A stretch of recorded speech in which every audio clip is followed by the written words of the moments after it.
Hello everyone, मैं अर्चना आप सभी का जजमेंट में हार्दिक स्वागत करती हूँ। आज का हमारा टॉपिक है साउथ अमेरिका यानी दक्षिणी अमेरिका। जिस प्रकार से हम लोगों ने सभी महाद्वीप कवर किए हैं बेसिक से लेकर, जैसे कि पहले महाद्वीप था हमारा एशिया, दूसरा था अफ्रीका, तीसरा हमारा नॉर्थ अमेरिका, चौथा हमारा साउथ अमेरिका। ठीक है, आज ये हमारे यानी चौथा महाद्वीप हम लोग पढ़ने वाले हैं। तो जिस प्रकार से हम लोगों ने सभी क्लास बेसिक से स्टार्ट करते हुए टॉप तक की है, उसी प्रकार आज भी क्लास हम लोग बेसिक से स्टार्ट करेंगे, जो कि हमारी साउथ अफ्रीका अमेरिका की होगी। ठीक है, तो देखिए सबसे पहले तो आप लोगों को ये कमेंट करना है कि जो साउथ अमेरिका है किस नंबर का सबसे बड़ा महाद्वीप है। जैसा कि हमारा फर्स्ट पर था जनसंख्या में भी और क्षेत्रफल में भी, यानी पॉपुलेशन में भी और एरिया में भी, दोनों तरह से एशिया महाद्वीप सबसे बड़ा महाद्वीप माना गया था।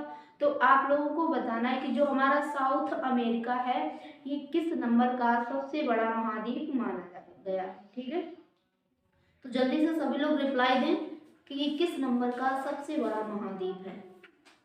तो किस नंबर का है? चौथा सबसे बड़ा महाद्वीप है। यानी पहले हमारा एशिया था, दूसरा हमारा अफ्रीका, तीसरा हमारा नॉर्थ अमेरिका, चौथा साउथ अमेरिका। ठीक है, तो जो हमारा साउथ अमेरिका है ये किस नंबर पर आ रहा है? चौथे नंबर पर आ रहा है। अब लिखना प्रारंभ करें। देखिए जो भी लोग आ चुके हैं लाइव सेशन को शेयर करें ताकि और लोग भी आपसे जल्दी से जुड़ जाएं। जितना कंपटीशन लेवल अच्छा होगा उतना ही आप लोग और बेहतर करने का प्रयास करोगे। ठीक है, तो चलिए अब क्लास को प्रारंभ करते हैं। जो हमारा साउथ अमेरिका है यानी जो साउथ अमेरिका है ये किस नंबर का सबसे बड़ा महाद्वीप माना गया है? तो चौथा सबसे बड़ा। तो पहला पॉइंट हमारा यहाँ क्या बनेगा कि साउथ अमेरिका चौथे नंबर का सबसे बड़ा महाद्वीप है। किस नंबर का? चौथा सबसे बड़ा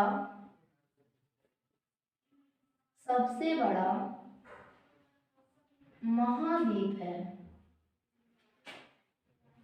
किस नंबर का है? चौथे नंबर का सबसे बड़ा महाद्वीप है। ठीक है, देखिए ये जनसंख्या में नहीं है, ये एरिया वाइज यानी क्षेत्रफल के अनुसार चौथा सबसे बड़ा है। ठीक है, अब देखिए जब ये क्षेत्रफल के अनुसार यानी एरिया वाइज चौथे नंबर पर है तो हमारा क्वेश्चन इस प्रकार भी बन सकता है कि पूरे विश्व के क्षेत्रफल का जो साउथ अमेरिका है कितना परसेंट महाद्वीप है, यानी कितने प्रतिशत भूभाग पर साउथ अमेरिका है। ठीक है, तो इसमें दूसरा हमारा पॉइंट क्या बनेगा कि विश्व के क्षेत्रफल का कितना? विश्व के क्षेत्रफल का 12% भाग किसके पास है? साउथ अमेरिका के पास है। तो पॉइंट हम लोग बनाएंगे, क्या पॉइंट बनेगा हमारा कि विश्व के क्षेत्रफल का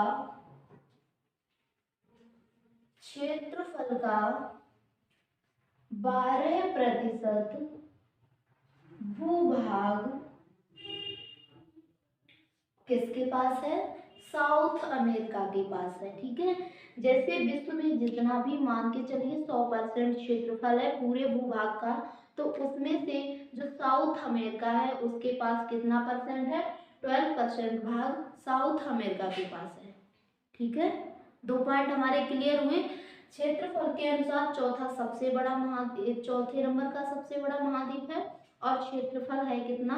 पूरे विश्व के क्षेत्रफल का 12% भाग साउथ अमेरिका के पास है। दो पॉइंट हमारे क्लियर हुए यहाँ से। तीसरा पॉइंट देखिए जनसंख्या के अनुसार किस नंबर पर है। ठीक है, तो जनसंख्या के अनुसार पांचवा सबसे बड़ा महाद्वीप माना गया है। कौन सा?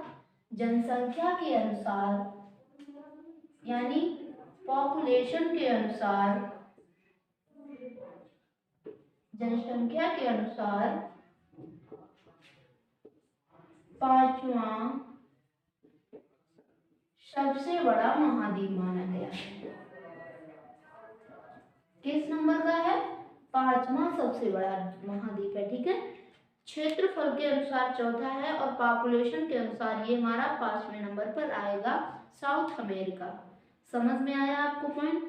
अब देखिए जो साउथ अमेरिका है इसमें से एक हमारा क्वेश्चन पूछा जाता है कि साउथ अमेरिका के उत्तर में कौन सा महासागर है, साउथ अमेरिका के दक्षिण में कौन सा महासागर है, पूर्व में कौन सा महासागर है और पश्चिम में कौन सा महासागर है। ये 4 क्वेश्चन हमारे इम्पोर्टेंट यहाँ से बनते हैं। तो देखिए अगला पॉइंट हमारा यही रहेगा, हम लोग इसमें साउथ अमेरिका के उत्तर में कौन सा महासागर, दक्षिण में, इस प्रकार अगला पॉइंट क्लियर करने वाले हैं। तो चलिए देखिए, ये हमारा मान के चलिए क्या है, साउथ अमेरिका, ठीक है, क्या है, साउथ अमेरिका। हालांकि डिजिटल बोर्ड नहीं है, फिर भी हम आपको मैप के जरिए समझाने का प्रयास करेंगे जैसा कि आप अच्छे से समझ पाए, ठीक है। तो ये हमारा क्या है, साउथ अमेरिका हो गया। अब देखिए क्वेश्चन क्या आएगा कि इसके उत्तर में कौन सा महासागर है। तो हमारा क्वेश्चन जो पूछा गया है उसका आंसर क्या हो जाएगा, कैरेबियाई सागर। उत्तर में कौन सा सागर है, कैरेबियाई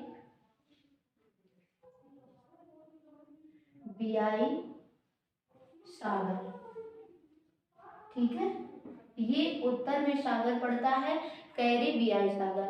दूसरा क्वेश्चन हमारा क्या है कि उत्तर पूर्व में कौन सा महासागर है।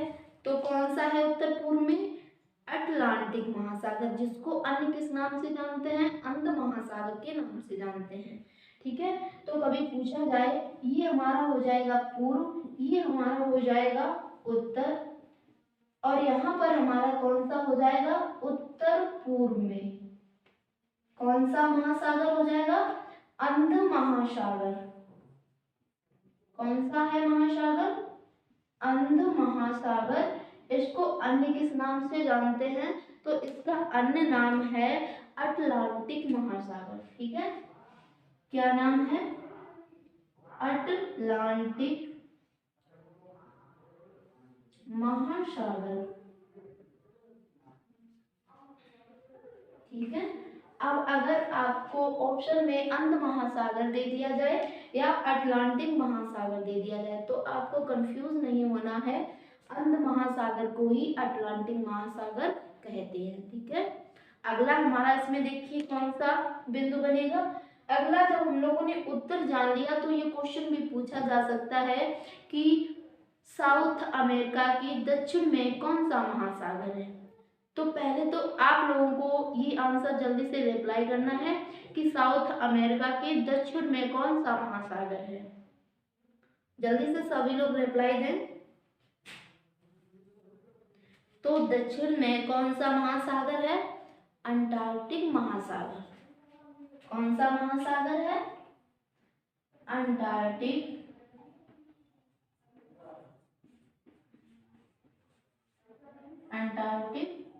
महासागर, ठीक है।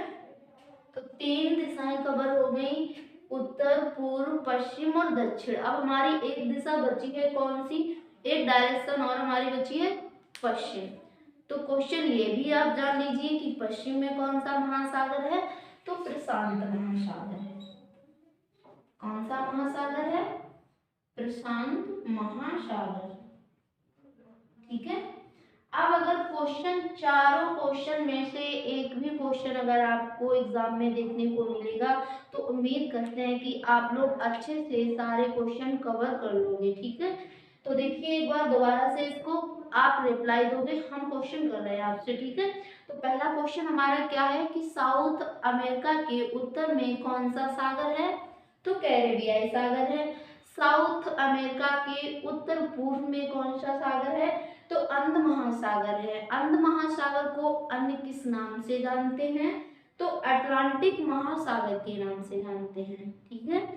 हमारा अगला पॉइंट क्या था कि साउथ अमेरिका के दक्षिण में कौन सा सागर है, तो अंटार्कटिक महासागर है दक्षिण में, ठीक है।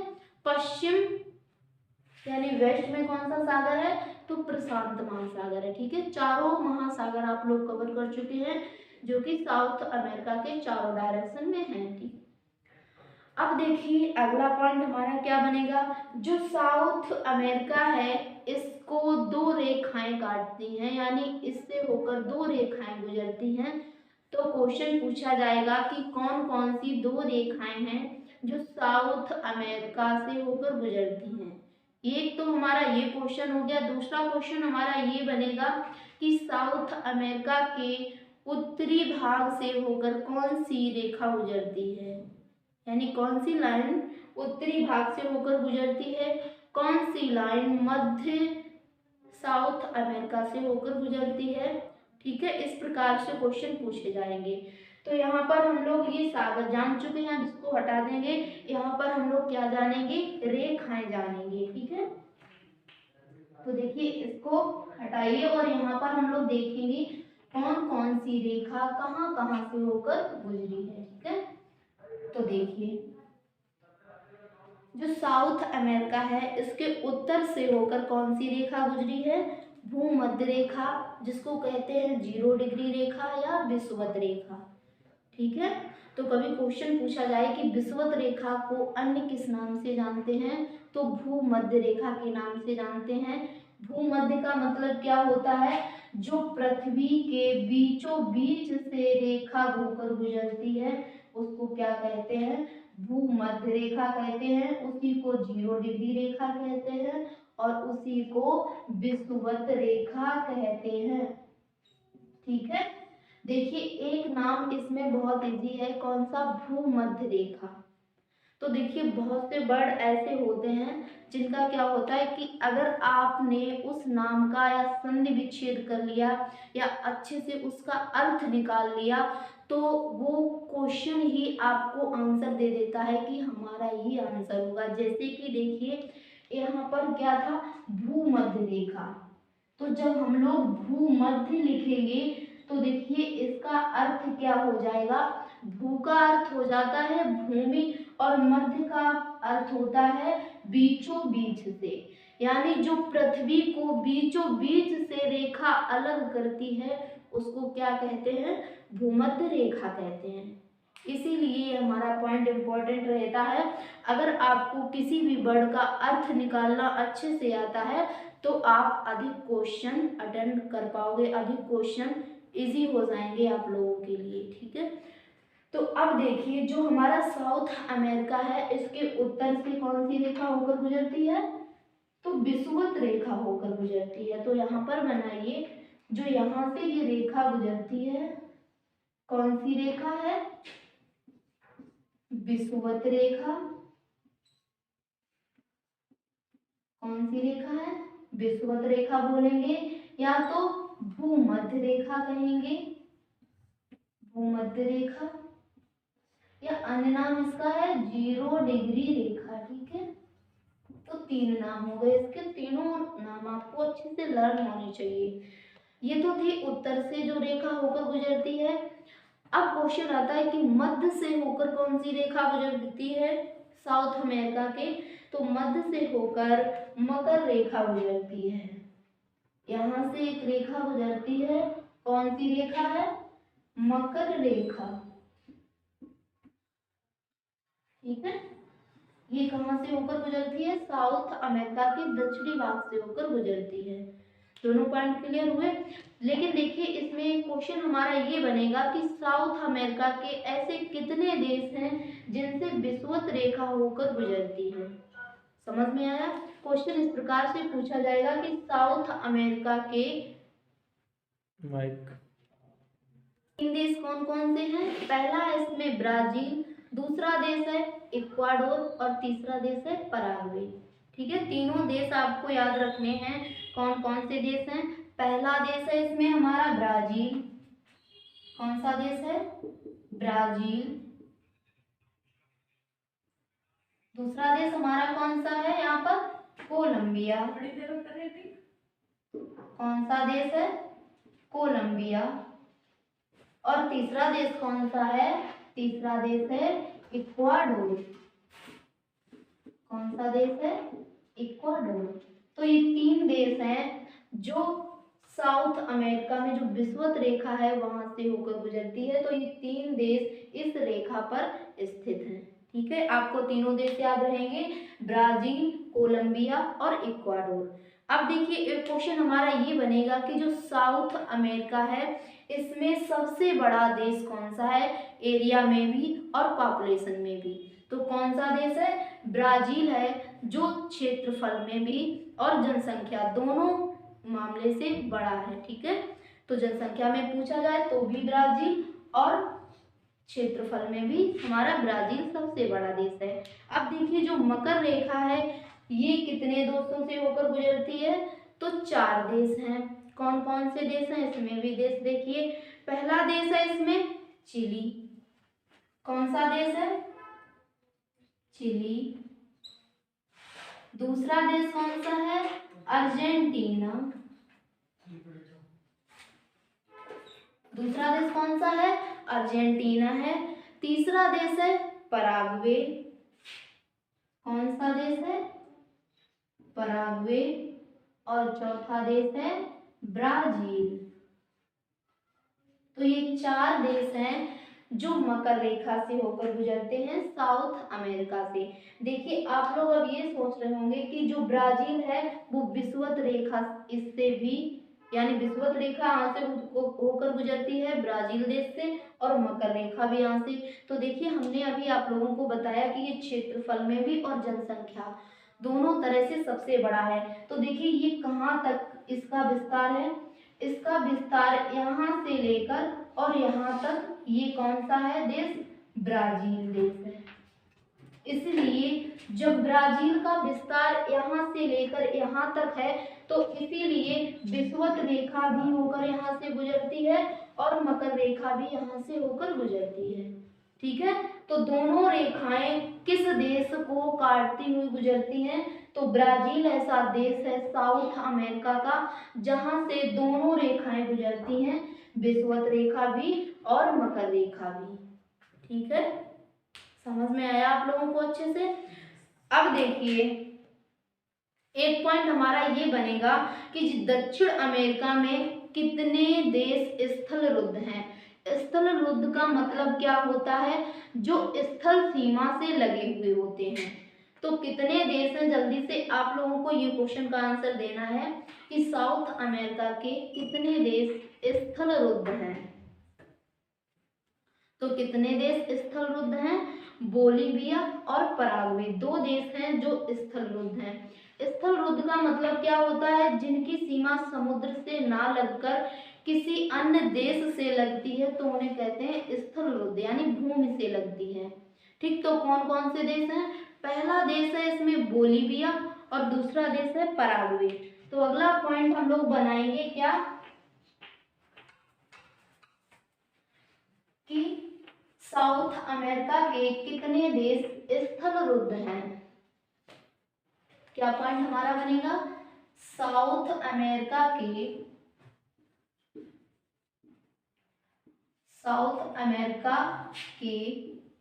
कितने देश स्थल रुद्ध हैं।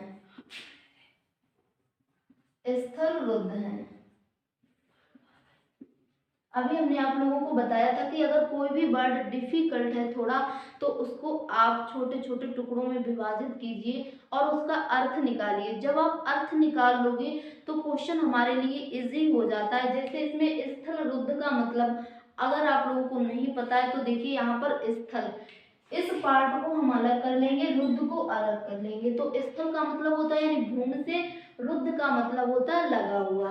तो भूमि से लगे हुए कितने देश हैं? 2 देश हैं। अभी हमने आप लोगों को नाम भी बताए थे।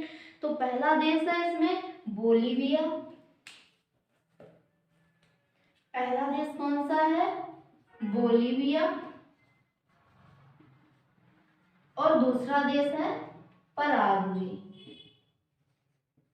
देखिए साउथ अमेरिका में सिर्फ 2 ही देश ऐसे हैं जो स्थल सीमा से लगे हुए हैं। बाद बाकी जितने भी देश हैं वो किससे लगे हुए हैं? सारे देश समुद्री सीमाओं से लगे हुए हैं। ठीक है, अब देखिए इसमें अगला पॉइंट हम लोगों का क्या रहेगा? प्रमुख पर्वत हम लोग पढ़ने वाले हैं साउथ अमेरिका के, यानी जो भी साउथ अमेरिका में पर्वत हैं, इम्पोर्टेंट पर्वत, तो सारे पर्वत अब हम लोग कवर करने वाले हैं। तो हेडिंग क्या बनाएंगे हम लोग? साउथ अमेरिका के प्रमुख पर्वत। अगला पॉइंट हम लोगों का क्या रहेगा? साउथ अमेरिका के प्रमुख पर्वत।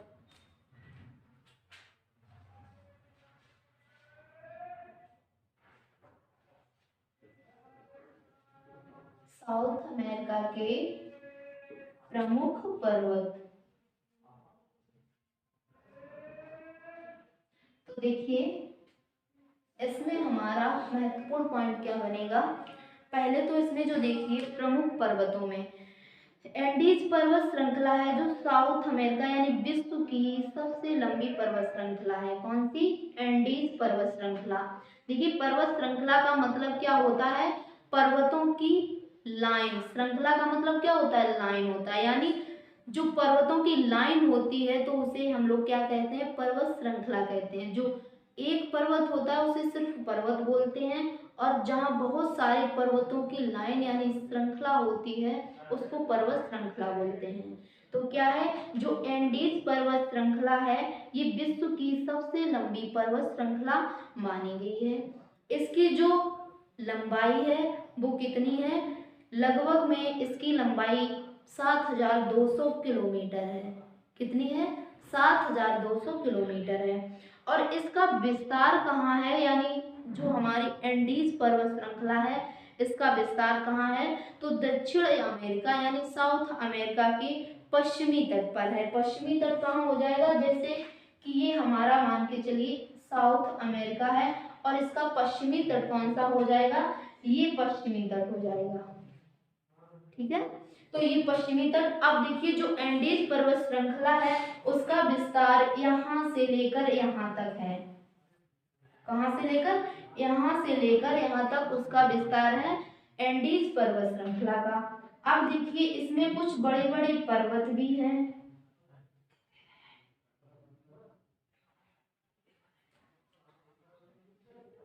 तो देखिए ये जो पर्वत श्रृंखला है ये कौन सी है? एंडीज पर्वत श्रृंखला।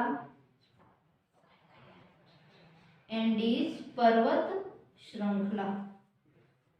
ठीक है, ये जो एंडीज पर्वत श्रृंखला ये विश्व की सबसे लंबी पर्वत श्रृंखला मानी गई है। ठीक है, अगर क्वेश्चन कभी पूछ दिया जाए कि विश्व की सबसे लंबी पर्वत श्रृंखला कौन सी है तो एंडीज है। इसकी लंबाई कितनी लगभग में बताई गई है? तो इसकी लंबाई है 7200 किलोमीटर। कितनी है? 7200 किलोमीटर इसकी लंबाई है। और इसका विस्तार कहाँ है? तो हमने आपको यहाँ पर ये दिखाया भी है मैप के थोड़े सा हिंट देकर कि इसका जो विस्तार है पश्चिमी तट पर है साउथ अमेरिका के। ठीक है, अब देखिए इसमें अगला पॉइंट हमारा क्या बनेगा? इस पर्वत श्रृंखला की सबसे ऊंची चोटी कौन सी है? क्योंकि क्वेश्चन कभी ये पूछा जा सकता है कि जो एंडीज पर्वत श्रृंखला है इसकी सबसे ऊंची चोटी कौन सी है? तो सबसे ऊंची चोटी है माउंट एकांकागुआ। सबसे ऊंची पर्वत चोटी कौन सी है? माउंट एकांकागुआ। तो यहाँ पर पॉइंट बना के नोट कीजिए, अच्छे से नोट करना है क्या कि एंडीज पर्वत श्रृंखला की एंडीज पर्वत श्रृंखला की पर्वत श्रृंखला की सबसे ऊंची चोटी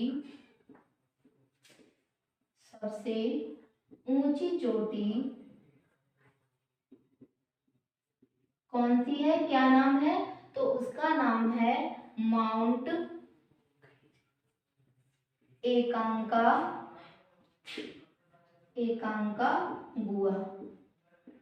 ठीक है, तो उसका क्या नाम है?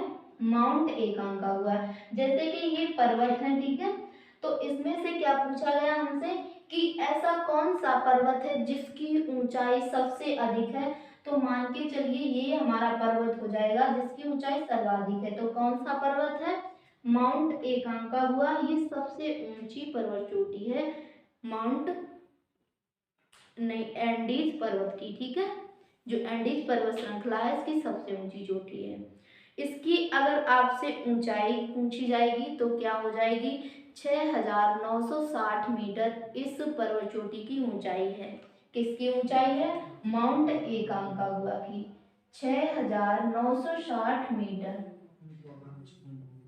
ठीक है, ये मीटर में है ऊंचाई इसकी। समझ में आया आपको पॉइंट कि एंडीज जो पर्वत श्रृंखला है इसकी सबसे ऊंची चोटी कौन सी है? माउंट एकांकागुआ है जिसकी ऊंचाई कितनी है? 6,960 मीटर, जिसकी ऊंचाई है माउंट एवरेस्ट यानी माउंट एकांकागुआ की। और जो हमारा एंडीज पर्वत श्रृंखला थी, इसकी लंबाई कितनी थी, तो 7,200 इसकी लंबाई थी। ठीक है, अब हम लोग देखेंगे प्रमुख ज्वालामुखी कौन कौन से हैं साउथ अमेरिका में जो है। तो अगला पॉइंट हम लोग क्या बनाएंगे, साउथ अमेरिका के प्रमुख ज्वालामुखी। प्रमुख ज्वालामुखी,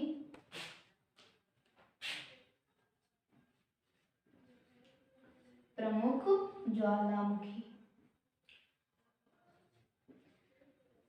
तो देखिए इसमें सबसे पहला ज्वालामुखी कौन सा है, एकांकागुआ, जो कि सबसे ऊंचा पर्वत था एंडीज पर्वत श्रृंखला का, उसी पर एक ज्वालामुखी स्थित है और उस ज्वालामुखी का नाम क्या है, एकांकागुआ उस ज्वालामुखी का भी नाम है।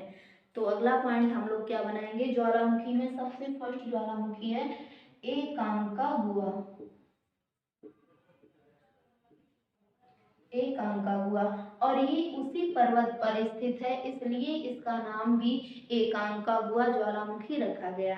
ठीक, अब देखिए इसमें हमारा क्या पॉइंट बनेगा कि ये विश्व का सबसे ऊंचा ज्वालामुखी है। कौन सा ज्वालामुखी, एकांकागुआ ज्वालामुखी। ये विश्व का सबसे ऊंचा ज्वालामुखी माना गया है, जो एक मृत ज्वालामुखी है। किस प्रकार का है, मृत ज्वालामुखी है। अगर देश की बात की जाए, वैसे तो ये महाद्वीप कौन सा है, साउथ अमेरिका, हम लोग पूरे महाद्वीप की बात कर रहे हैं। अगर देश पूछा जाए कि किस देश में है एकांकागुआ ज्वालामुखी, तो ये है अर्जेंटीना देश में। किस देश में है, अर्जेंटीना देश में। अब इसमें हम लोग पॉइंट नोट करेंगे, क्या पॉइंट होगा, जो एकांकागुआ है ये विश्व की सबसे ऊंची ज्वालामुखी है। किस प्रकार की है, विश्व की सबसे ऊंचा ज्वालामुखी है। क्या है, सबसे ऊंचा ज्वालामुखी है। अगर ये पूछा जाए कि किस पर्वत पर है, तो एकांकागुआ पर्वत पर है एकांकागुआ ज्वालामुखी। अगला पॉइंट हमारा क्या था, ये किस प्रकार का ज्वालामुखी है, तो मृत ज्वालामुखी है, यानी इस ज्वालामुखी का विस्फोट हो चुका है और आगे संभावना नहीं है कि यहाँ पर संभावना होगी। तो ये किस प्रकार का ज्वालामुखी है, मृत ज्वालामुखी है। यह एक मृत ज्वालामुखी है, मृत ज्वालामुखी है, यह एक मृत ज्वालामुखी है। देश कौन सा है जहां पर ज्वाला ये वाला एकांकागुआ ज्वालामुखी है, यानी एकांकागुआ पर्वत भी है, तो देश कौन सा है, अर्जेंटीना। कौन सा देश है, अर्जेंटीना। ठीक है, तो इसमें 2-3 पॉइंट हमारे एकांकागुआ ज्वालामुखी से इम्पोर्टेंट हैं, आपको सारे पॉइंट रखने होंगे कि विश्व का सबसे ऊंचा ज्वालामुखी एकांकागुआ ज्वालामुखी है। ये किस प्रकार का ज्वालामुखी है, तो मृत ज्वालामुखी है, इसमें विस्फोट हो चुका है इस ज्वालामुखी का। दूसरा हमारा क्या था क्वेश्चन कि ये किस देश में है, तो अर्जेंटीना देश में है। समझ में आया आपको एकांकागुआ ज्वालामुखी। अब अगला ज्वालामुखी हम लोग देखेंगे कौन सा है, ओजोस डेल सालाडो ज्वालामुखी। क्या नाम है, ओजोस डेल सालाडो ज्वालामुखी। तो अगला डालिए ज्वालामुखी का नाम है ओजोस डेल सालाडो। ठीक है, ये नाम है एक ज्वालामुखी का। अब देखिए जो ओजोस डेल सालाडो ये ज्वालामुखी है, किस प्रकार का ज्वालामुखी है और किस पर्वत पर है, तो देखिए यह एंडीज पर्वत की दूसरी सबसे ऊंची चोटी पर स्थित है। किस चोटी पर स्थित है, यह एंडीज पर्वत की दूसरी सबसे ऊंची चोटी पर स्थित है, जो एक प्रसुप्त ज्वालामुखी है। किस प्रकार का ज्वालामुखी है, प्रसुप्त ज्वालामुखी है। अगर देश की बात की जाए कि ये किस देश में है, तो ये भी अर्जेंटीना देश में है। किस देश में है? अर्जेंटीना देश में है। ठीक है, तो अगला पॉइंट इसमें हम लोग क्या नोट करेंगे कि यह एंडीज पर्वत की दूसरी सबसे ऊंची चोटी पर स्थित है। यह एंडीज पर्वत की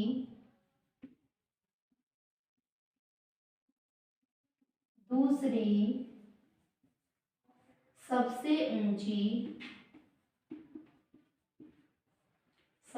ऊंची चोटी पर स्थित है। चोटी पर स्थित है।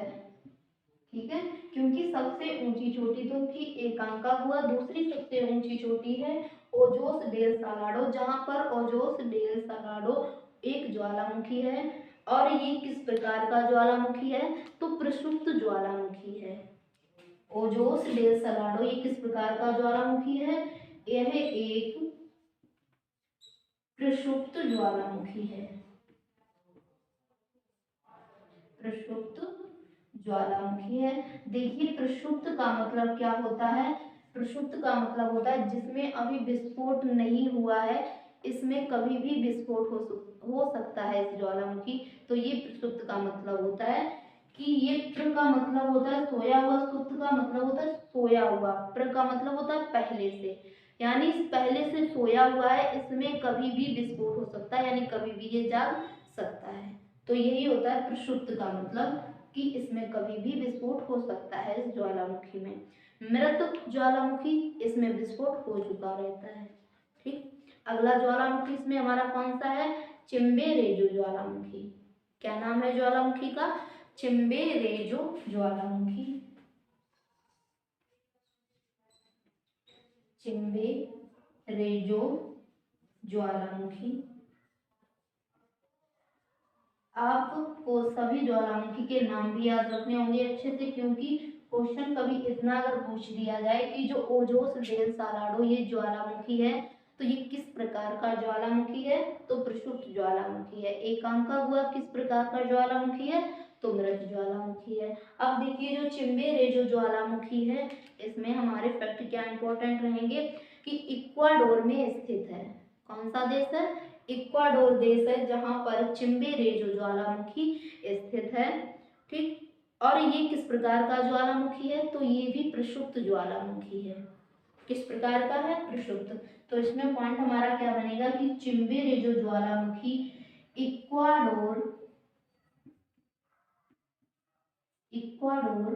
देश में स्थित है।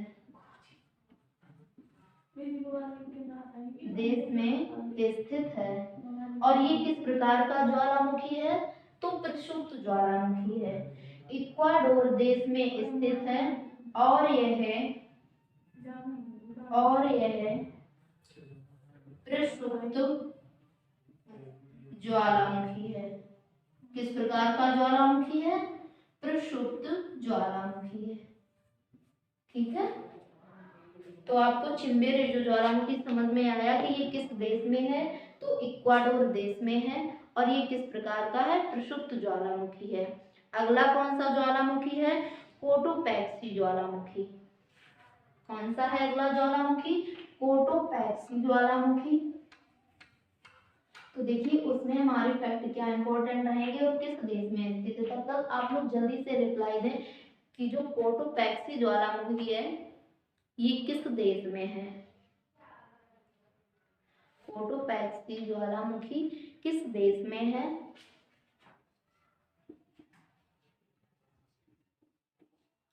तो देखिए, कोटोपैक्सी ज्वालामुखी ये भी इक्वाडोर देश में ही स्थित है। कहाँ पर स्थित है? इक्वाडोर देश में ही स्थित है, जहां पर चिम्बेरेजो ज्वालामुखी स्थित है। तो इसमें पॉइंट क्या रहेगा कि इक्वाडोर देश में स्थित है कोटोपैक्सो ज्वालामुखी।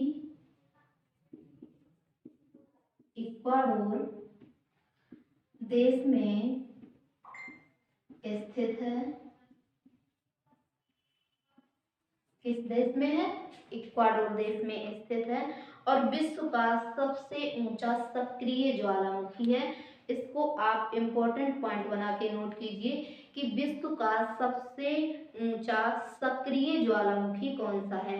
देखिए सबसे ऊंचा ज्वालामुखी था इकांकागुआ, लेकिन वो किस प्रकार का था, वो मृत ज्वालामुखी था। इसमें हमारा फैक्ट ये इंपॉर्टेंट इसलिए रहेगा कि जो कोटोपैक्सी ज्वालामुखी है ये विश्व का सबसे ऊंचा सक्रिय ज्वालामुखी है।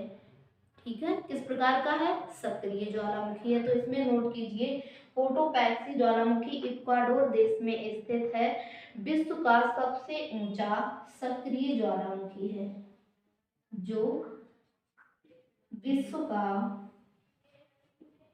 सबसे ऊंचा किस प्रकार का ज्वालामुखी है, सक्रिय ज्वालामुखी है, सक्रिय ज्वालामुखी है।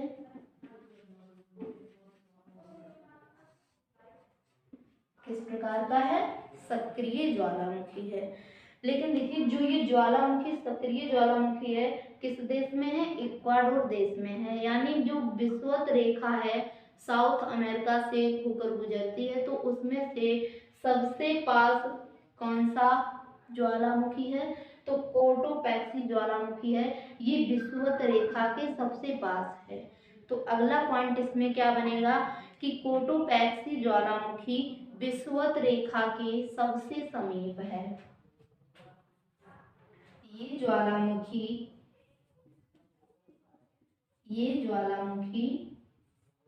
विषुवत रेखा के या भूमध्य रेखा के सबसे समीप है, सबसे समीप है। यानी जितने भी ज्वालामुखी हैं उसमें से सबसे पास ज्वालामुखी विषुवत रेखा के कौन सा है, तो कोटोपैक्सी ज्वालामुखी ये विषुवत रेखा के सबसे समीप है। ठीक है, तो सबसे इंपॉर्टेंट हमारा ज्वालामुखी कोटोपैक्सी ज्वालामुखी हो गया, क्योंकि ये इक्वाडोर देश में स्थित है और ये सबसे ऊंचा सक्रिय ज्वालामुखी है। आपको यहाँ पर ये याद रखना होगा कि अगर क्वेश्चन में सबसे ऊंचा सक्रिय पूछा जाएगा तो आप कोटोपैक्सी लगाओगे, अगर सबसे ऊंचा पूछा जाएगा तो आप इकांकागुआ लगाओगे। ठीक है, सक्रिय और वो इकांकागुआ था, वो मृत ज्वालामुखी था। ठीक, दूसरा हमारा क्या था इसमें पॉइंट कि ये ज्वालामुखी विषुवत रेखा के सबसे समीप था। तो ये थे साउथ अमेरिका के प्रमुख ज्वालामुखी। उम्मीद करते हैं कि सभी लोगों को अच्छे से समझ में आ गए होंगे ज्वालामुखी। अगली क्लास में हम लोग इसके प्रमुख पठार और प्रमुख झीलें और जो हमारे फैक्ट बचे होंगे साउथ अमेरिका से संबंधित, तो सारे पॉइंट अगली क्लास में हम लोग कवर करेंगे। आज की क्लास यहीं तक। उम्मीद करते हैं कि सभी लोगों को क्लास पसंद आई होगी। तो सभी लोग क्लास को लाइक करें, शेयर करें और बेहतर तैयारी के लिए चैनल को सब्सक्राइब करें। फिर मिलेंगे नेक्स्ट क्लास में।